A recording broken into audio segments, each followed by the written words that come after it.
In this video, I just wanted to introduce you to the clamp node, which is in the material editor.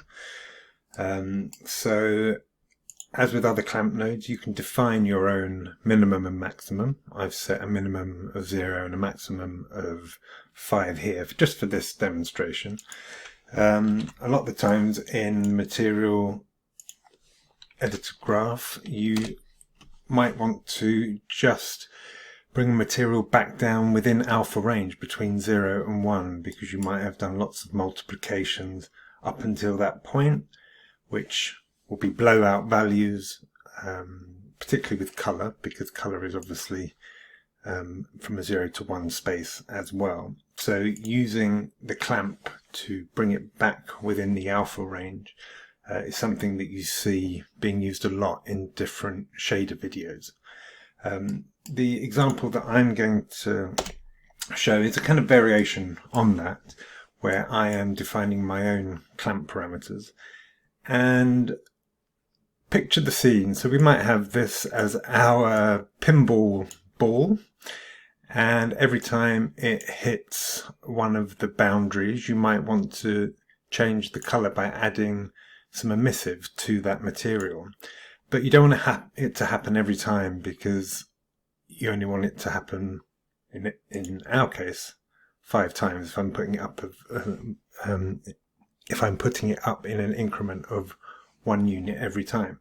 So this boost, which is a parameter, it could be a material parameter collection scalar value, or in this case it's just a scalar value parameter, and I can access that by creating a dynamic material instance. Anyway, I digress.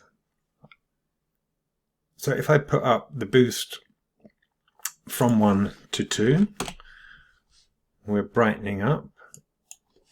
I'll go straight up to 5, so that's the brightest that I want it to be. But if I then keep hitting the cushions on the pinball machine, this is the top limit. I might then affect other elements of the ball, like the physics or the speed, but I don't want it to get any brighter than that. And because I have that clamp in with a max of 5, even if I keep hitting the cushions, which keeps triggering and increasing the boost value, if I make that 100, it's not going to go over because we have clamped it to 5. So it's controlling the range. If I change the range, then it would have got brighter. Because I've clamped it to 5, it's limiting it to the brightness that I want. Of course, these can be scalar parameters too, so I can change the max clamp value dynamically too, depending on the scenario. But that's just a brief introduction to state really that the material shader editor graph has its own clamp node specific to dealing with maths in materials. Another short demonstration is that we can control the range of the alpha value. So maybe something's happening dynamically to your color, but you never really want it to go to black. So here we have the black color, but if I come to the clamp value and change the minimum to say 0.1, then we are now changing, that's not very dark,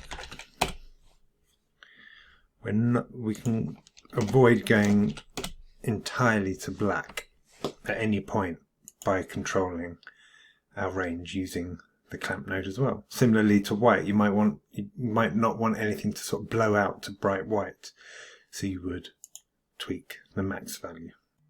So hopefully that's of use. If these videos are giving you some value, then please do like and subscribe and hit that notification bell. So thank you for your support.